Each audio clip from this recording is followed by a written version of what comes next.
اللہ اسے اپنا بندہ کہہ رہا ہے جو زمین پر عجز و انکسار کے ساتھ چلتا ہے۔ کسی نے دیکھنا ہو کہ رحمان کے بندے کون ہیں تو وہ کبھی نجف سے کربلا تک چلتے ہوئے زائر کے چہرے کا اطمینان دیتے ہیں۔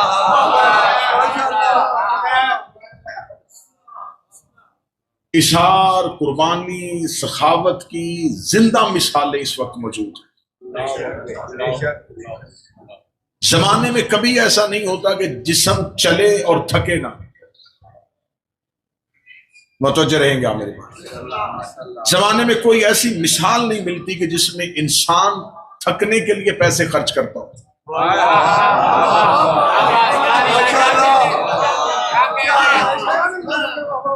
میرے سامنے وہ افراد تشریف فرمائے ہیں جنہوں نے قیمت دے کے تھکاوٹ خریدی ہے۔ تم خوش نصیب ہو کہ تمہارے بدن کی تھکن کا نام حسین ہے۔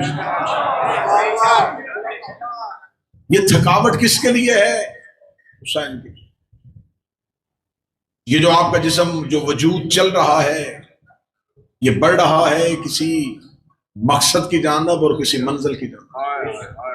ہو نہیں سکتا کہ مسافر گھر سے نکلے اور اسے یہ نہ پتا ہو کہ میری منزل کون ہے۔ جو بھی مسافر گھر سے نکلتا ہے اس کے آگے اس کی منزل کا تعین ضرور ہوتا ہے، اسے پتا ہے وہ جا رہا ہے اور کس کی طرف جا رہا ہے۔ ہم مسلمانوں کے ہاں تو اتنی احتیاط ہے کہ ہم نماز پڑھتے ہوئے بھی نیت کرتے ہیں کہ قربتاً اللہ، ہم اللہ کی طرف جا رہے ہیں،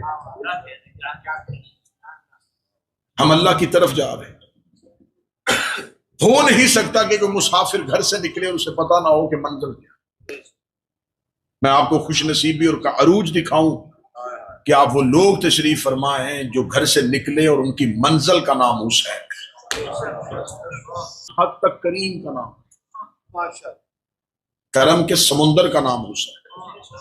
تمہاری منزل حسین ہے، تمہارے سفر کا اختتامیہ حسین ہے۔ کتنے خوش نصیب ہو یار، تمہارا ابتدائیہ علی ہے اور تمہارا اختتامیہ حسین ہے، تمہارا آغاز نجف ہے اور سفر کی انتہا کرنا ہے۔ اب یہ بدن بڑھ رہے ہیں حسین کی جانب، جا رہے ہو تم حسین کی طرف، پھر تمہیں پتا ہونا چاہیے کہ حسین کس حقیقت کا نام ہے۔ کربلا ایک موومنٹ کا نام ہے۔ میں آسان کر دیتا ہوں، دیکھیں، ایک ہوتا ہے علم، ایک ہوتی ہے معرفت، اس کے بعد ایک ہوتا ہے جذبہ، پھر ہوتا ہے احساس۔ آگ جلاتی ہے، یہ علم ہے۔ کیوں جلاتی ہے، کس کو جلاتی ہے، یہ معرفت ہے۔ میں آگ سے جل نہ جاؤں، یہ جذبہ ہے۔ لیکن کسی کو آگ میں جلتا ہوا دیکھ کے تکلیف ہونی، یہ احساس ہے۔ میں نے بڑی جلدی کیا۔ آگ جلاتی ہے، یہ علم ہے۔ کس کس شے کو جلاتی ہے اور کیوں جلاتی ہے، یہ معرفت ہے۔ میں اس کو نہیں چھوں گا، یہ جذبہ ہے۔ کسی کو جلتے ہوئے دیکھا، یہ احساس ہے۔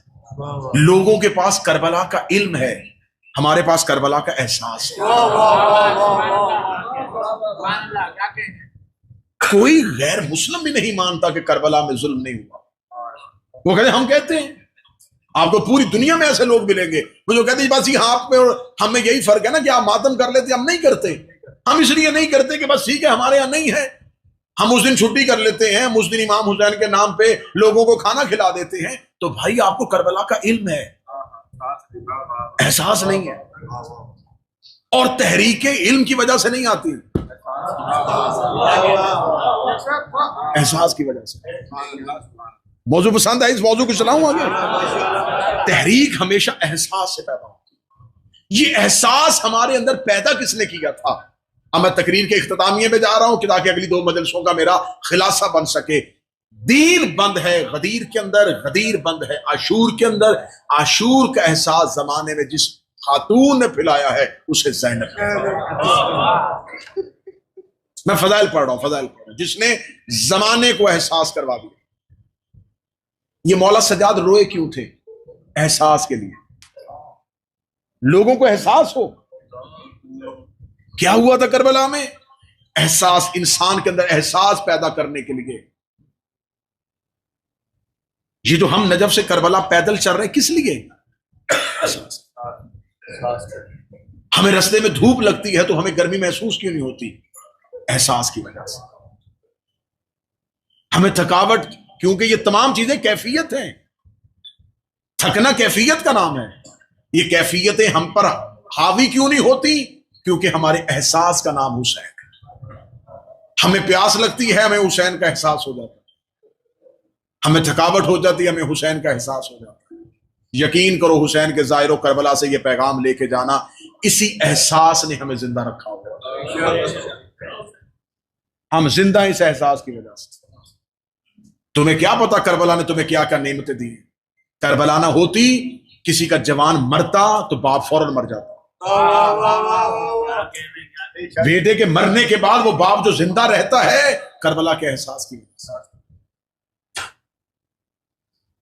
ہم احساس کرنے والے لوگ ہیں. ہمیں اس احساس نے زندہ رکھا ہے جس نے زمانے کو پھیلایا. دیکھیں ابھی امریکہ اور ایران جات طولہ پڑھتے رہے، زینب طولہ پڑھتی رہی. زینب کبریٰ نے شام کی تاریخ کو بدل کے رکھ دیا. بی بی کے خطبوں کی دھار نے بدل کے رکھ دیا. کل انشاءاللہ زینب عالیہ کی تحریک اور آخری مجلس میں سید الساجدین کی تحریک پڑھوں گا کہ ان دونوں کی تحریکوں نے اثر کیا چھوڑا. 1 سال رہے قید خانے میں اور اثر ایسا کر گئے کہ جب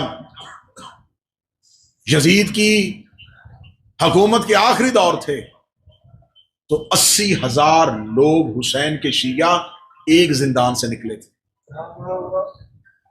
وہ جو حسین کے ساتھ 72 آئے تھے، یہ تعداد لاکھوں میں کیسے پھیلی؟ زینب عالیہ کی وجہ سے. خطبوں نے تاریخ کا رخ بدل کے رکھ دیا. لوگوں تک کربلا پہنچ گئی، نشر ہو گئی، اور ہم اس کربلائی وجود کا حصہ بن گئے. ماشاءاللہ. میں نے تقریر کے آغاز میں کہا تھا، آپ بڑی جلدی ہوتی ہے ظاہر کو حسین سے ملنے کی. وہ چاہتا ہے کہ بس میں جتنی جلدی ہو سکے سفر ختم ہو، میں حسین کے پاس چلا جاؤں. یہ تم جا نہیں رہے، حسین تمہیں کھینچ رہا ہے. حسین تمہیں بلا رہا ہے. تمہاری تھکاوٹ اتر جائے گی جب تم حسین کے روضے کے مینار دیکھو. تمہارے بدن کی تھکاوٹ سکون میں بدل جائے گی تب جب تم عباس کے حرم کا گنبد دیکھو. تمہیں ایسے لگے گا میں سکون میں آ گیا ہوں، مجھے حسین مل گیا. اتنی تھکاوٹ کے بعد کربلا جانا اور ہے، اور 7 دن کی پیاس اور لاشوں سے اٹھ کے شام جانا اور. جس نے ہائے کہی ہے زینب عالیہ تیری ہائے قبول کرے. مصطفیٰ کی بیٹیوں کے چلنے کا صدقہ میرا اللہ تیرا چلنا قبول کرے. یہ قدم یوں ہی چلتے رہے، منزل کی جانب بڑھتے رہے. تم جا رہے ہو آباد حسین سے ملنے. جہاں جا رہے ہو وہاں کی پیشگی خبر میں تجھے دے دیتا ہوں. جہاں تم جا رہے ہو وہاں حرم بنے ہوئے ہیں، وہاں قالین بچھے ہوئے ہیں، وہاں سونے کا گنبد ہے، وہاں حسین کے زائرین کے لیے بڑے بہترین اہتمام ہے. تم حسین کے پاس جاؤ گے تمہیں دھکا کوئی نہیں دے گا، تمہیں گالی کوئی نہیں دے گا، تمہیں تماچا کوئی نہیں مارے گا. اب میں جملہ کہنے لگا ہوں، تم آباد حسین سے ملنے جا رہے ہو. زینب بکھری ہوئی لاش چھوڑ کے گئی تھی.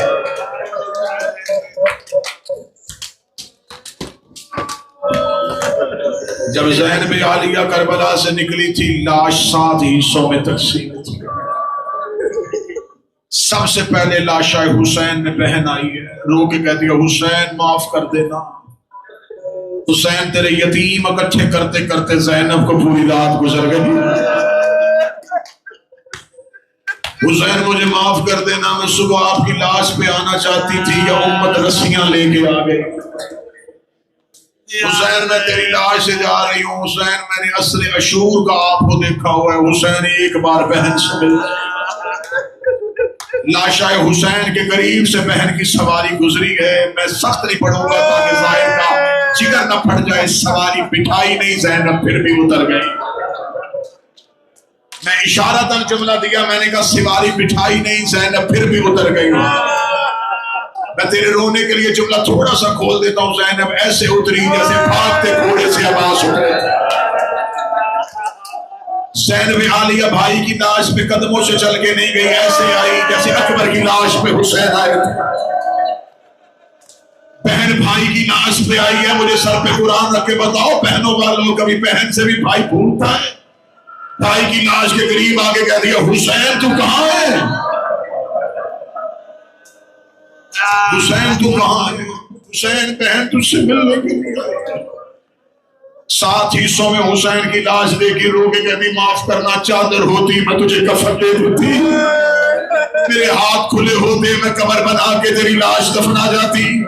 حسین زینب شام جا رہی ہے، حسین جو لاکھوں تجھے قتل کرنے کے لیے آئے ہیں، میں ان کے شہروں میں جا رہی ہوں، حسین میں وعدہ کر کے تیری لاش اٹھ کے جا رہی ہوں، تجھے بے گوڑوں کفن چھوڑ کے جا رہی ہوں، انہوں نے تمہیں لاوارث سمجھ کے مارا تھا، زینب تیری قبر پہ تیری لاش پہ کھڑی ہو کے وعدہ کرتی ہے حسین ایک وقت آئے گا لوگ تیری قبر ڈھونڈنے کے لیے گھروں سے نکلیں گے، لوگ ایک دوسرے سے پوچھیں گے حسین کی قبر کہاں ہے؟ زینب تیرا قتل چھپنے نہیں دے گی، زینب تیرا لہو چھپنے نہیں دے گی، حسین ایک بار تیرا چہلم کرنے کربلا ضرور آؤں گی۔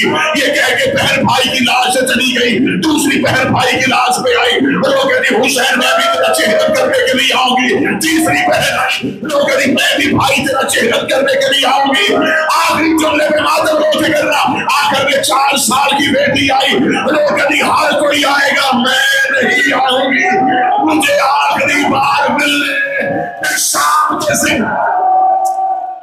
حوصلہ حوصلہ حوصلہ۔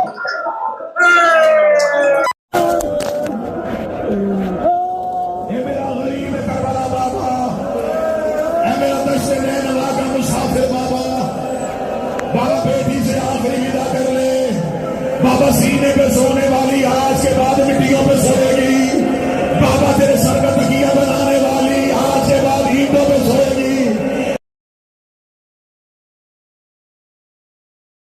رقیہ واپس آئے، بابا تیری سکینہ واپس نہیں آئے۔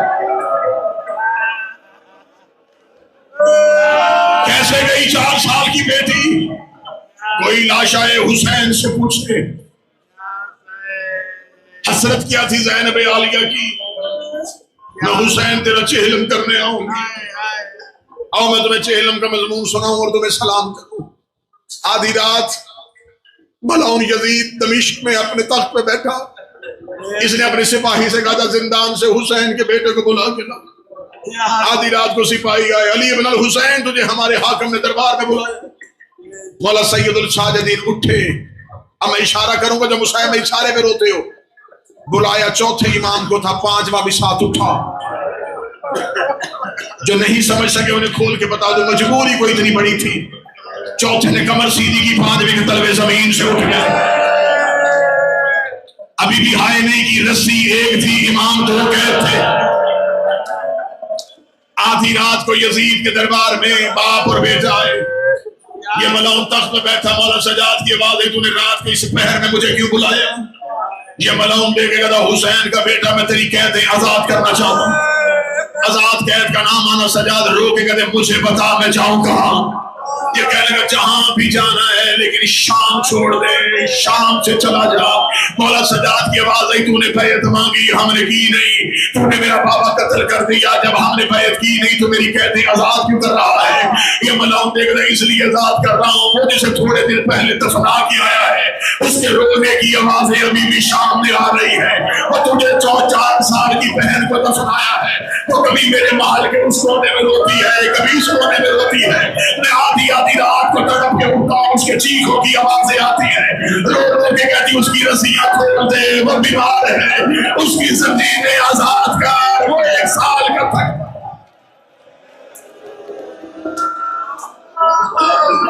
امام الصابرین کی آواز آئی پھر فیصلہ میں نہیں کروں گا، اس نے کہا تو حسین کا بیٹا نہیں۔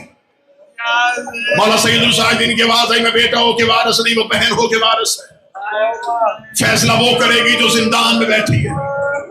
رات کے اس پہر میں مولا سجاد زندان میں واپس آئے، ریت کے مصلے میں بیٹھی تھی علی کی نمازی بیٹی، مولا زین العابدین کی آواز آئی اماں یزید کہتے آزاد کر رہے ہیں۔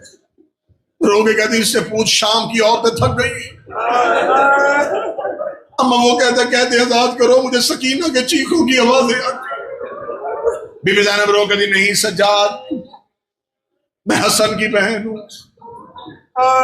میں ایسے اٹھ کے گئی یہ تاریخ سے لکھوائے گا, میں نے ہمدردی کی ہے, میں شرطیں منواؤں گی.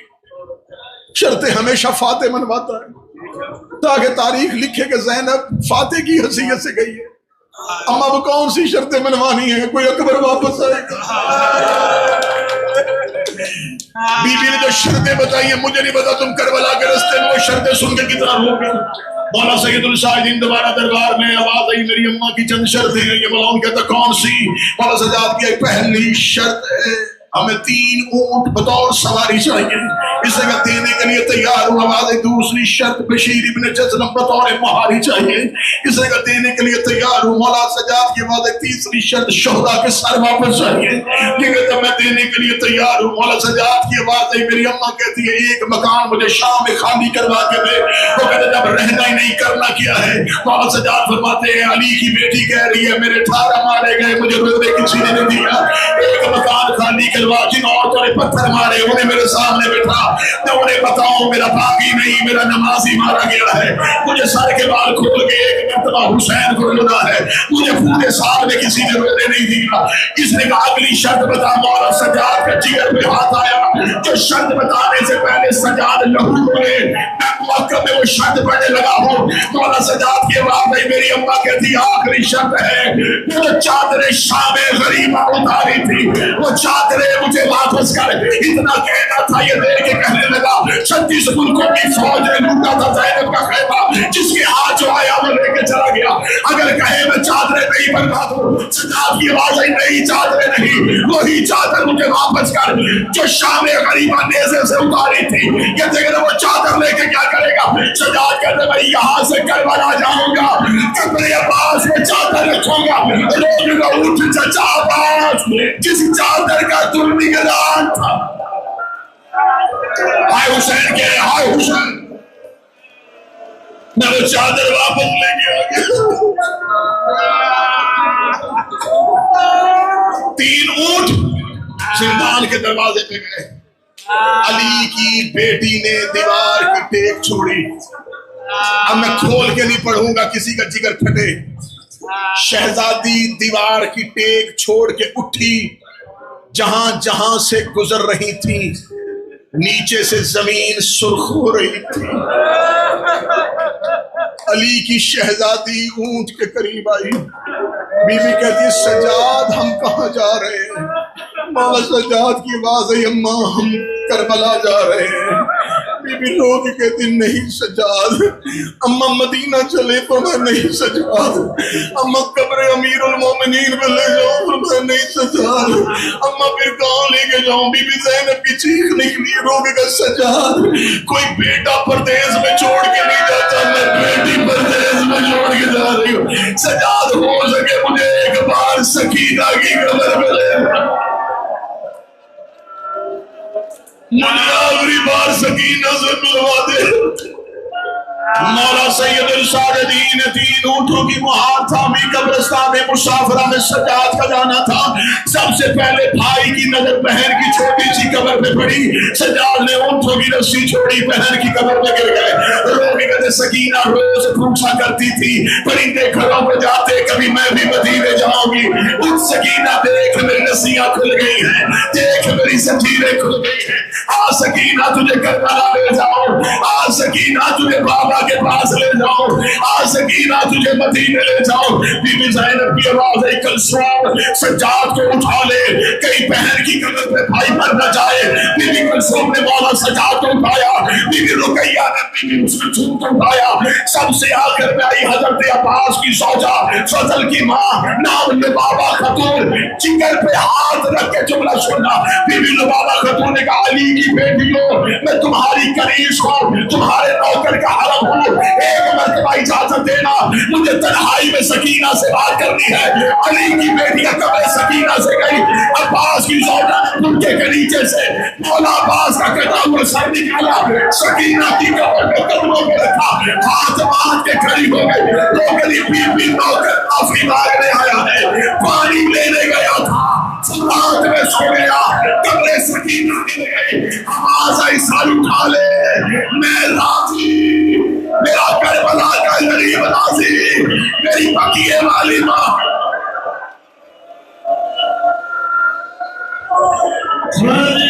کی جنگ جاری ہے، اللہ ملک ایران کی حفاظت فرمائے، حسین کے ساتھ دینے والوں کا ہمیشہ ساتھ دے۔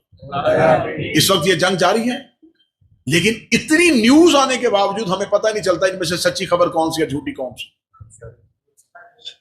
ابھی کسی نے پاکستان سے فون پہ فون آ رہے، ہمیں پتہ چلا موقعوں پہ دھماکے ہو رہے، خیریت ہے، کیوں خبریں جھوٹی جا رہی ہیں؟ آپ لوگوں کو تسلیاں دے رہے ہو کہ نہیں ایسا کچھ بھی نہیں ہے، جھوٹی ہے ایسا نہیں۔ اتنے سورسز ہونے کے باوجود آج بھی زمانے کو پتہ نہیں چلتا کہ ان نیوز میں سے سچی کون سی ہے۔ 1400 سال پہلے اس ریگستان میں قتل ہوا ہے، خبر پوری دنیا میں جس نے پھیلائی، اتنے سچے طریقے سے پھیلائی، ہمیں اتنا بھی پتا ہے کہ قاتل کا قد کتنا تھا۔ یہ خبر ہم تک کس نے پہنچائی ہے؟ قاتل چھپ کیوں نہیں سکے؟ نوجوانوں اپنے ذہنوں کو جگاؤ، میڈیا یزید کے پاس تھا، خبر کا کنٹرول سورس یزید کے پاس تھا، خبر پھیل کیسے گئی دنیا میں؟ قتل آبادی میں نہیں صحرا میں ہوا، کیسے پتا چل گیا کہ کوئی اپنے ساتھیوں کے ساتھ مارا گیا ہے؟ کیونکہ جس کے ذمے تشہیر تھی وہ شہزادی اتنی مضبوط تھی۔ یہ شہزادیوں کا کربلا سے کوفہ اور کوفہ سے شام آنا یہ الہی مشیت تھی، یہ حکمت پروردگار تھی کہ یہ بی بی کوفہ سے چلے اور شام۔ آؤ میں تمہیں بتاؤں، میں کیونکہ بالکل نعرے کے موڈ میں مجلس سے پڑھ ہی نہیں رہا، میں چاہتا ہوں کہ آپ کے دلوں کے اندر وہ شعور پیدا ہو، آپ کربلا تک آئیں تو آپ کا شعور پختہ ہو جائے۔ سیدہ زینب کے شام میں 1 سال قید میں بیٹھنے کا اثر تھا کہ یزید کے مرنے کے بعد اس کا بیٹا باپ کے تخت پہ تھوک کے چلا گیا۔ اب جاؤ مجھے تاریخ دانوں سے پوچھ کے بتاؤ کہ یزید کا بیٹا کوئی قرآن کی تفسیر پڑھ چکا تھا؟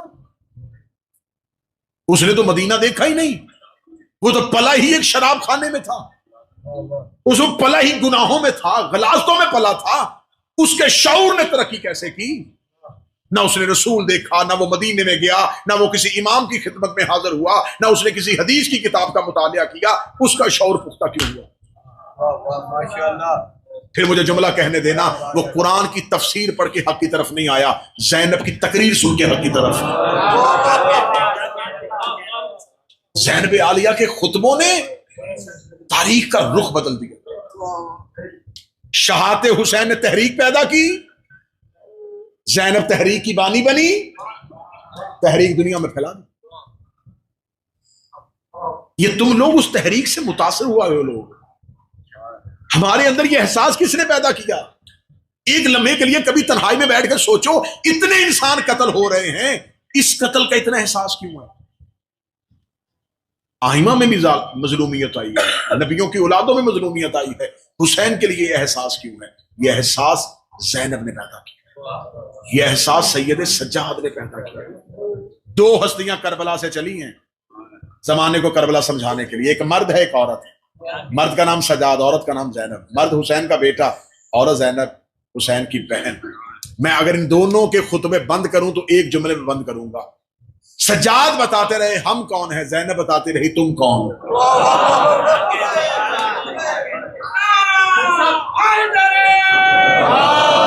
اور زیادہ آسان کر دوں، میرا پماتا ہے، اور زیادہ آسان کر دوں، اللہم صلی علی محمد وعلی محمد۔ زینب تولا پڑھتی رہی،